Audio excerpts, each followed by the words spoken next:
When publisher Take-Two Interactive bought BMG's interactive division, they weren't getting a lot of high-selling titles. The one franchise that showed some promise was a top-down 2D driver, Grand Theft Auto.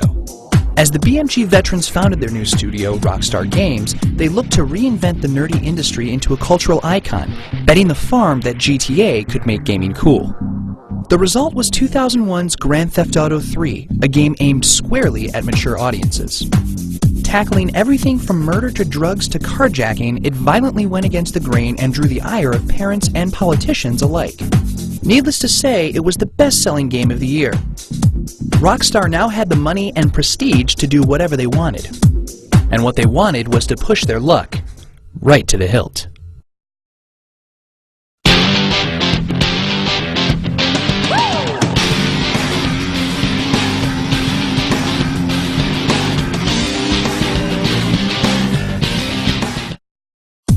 Just before GTA 3 had released in October 2001, developer Remedy delivered Max Payne to the PC.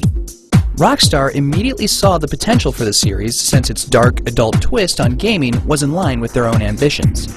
And so, Rockstar purchased the Max Payne IP outright and ported the game to consoles in December of 2001. That made for 2 hit games in only 2 months. The publisher had shot straight to the top. Which didn't mean that everything they touched turned to gold. In early 2002, they released State of Emergency, a riot game about an urban uprising against the establishment. While it nominally adhered to GTA's anarchic style, the game had all of the freeform and none of the focus. The title bombed commercially. It didn't faze them in the least. Knowing that GTA was their greatest asset and that only Scottish developer DMA Design could be trusted with the phenomenon, Rockstar bought the studio in 2002.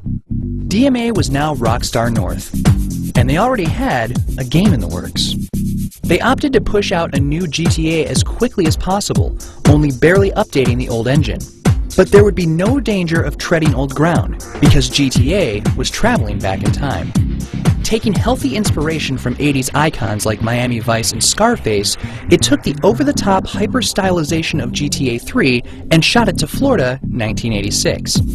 Based off of Vice City from the original Grand Theft Auto, this city would be positively drenched in neon, pastels, bad tans, and coked-out mobsters.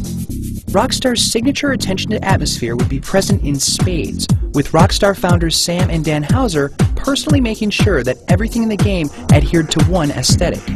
And that aesthetic was 80s camp to the nth degree. But the Housers still wanted to be pushing the boundaries of what games should strive for. For their vocal talent, Rockstar assembled an all-star cast, including Ray Liotta as the lead character, Dennis Hopper, James Woods, Peter Fonda, and who else but Jenna Jameson. The stigma that video games weren't respectable work for an actor was starting to fade. The game was even more ridiculous than its precursor, but featured the same insane attention to every last detail.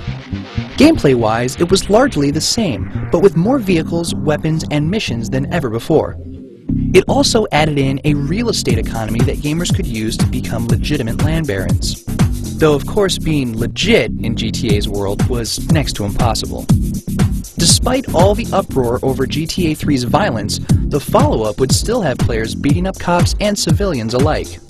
Meanwhile, Rockstar started plastering posters all over cities around the world, a marketing tactic usually reserved for music acts. Not content to break new ground in the game itself, this title would herald a whole new age of gaming promotion. It immediately gave Grand Theft Auto a certain street cred and cultural status no game had even attempted before. You're just not a rock star if you follow the rules.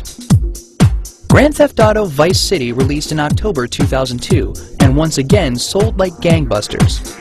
It did generate some more controversy from media watchdogs, upset about the developer's refusal to tone down the themes. They could have backed off and gone the safe route at this point. They didn't. Rockstar North decided to take a break from jacking cars so that they could focus on the murdering. 2003 would see the release of Manhunt, one of the most wantonly violent games ever produced. It followed an executed felon who was saved from death by a psychotic director who wanted to film him killing wave after wave of gangsters. But really, what the game was about was bloody, bloody murder. Over and over and over again. It featured some of the most gruesome, detailed, and grotesque animations ever rendered. But that wasn't enough for Rockstar. Oh no.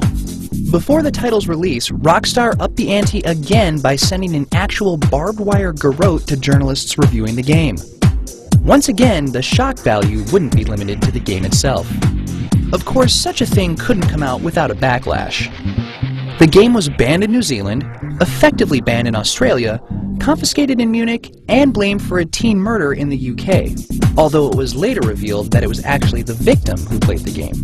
But once again, controversy did nothing to slow sales.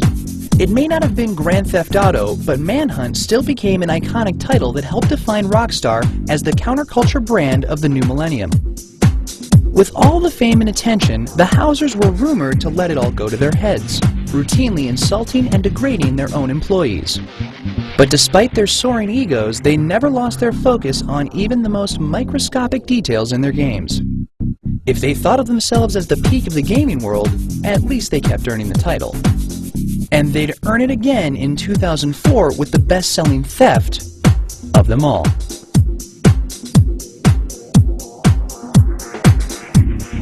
Tune in next time to see the biggest game and the biggest controversy in Rockstar's history.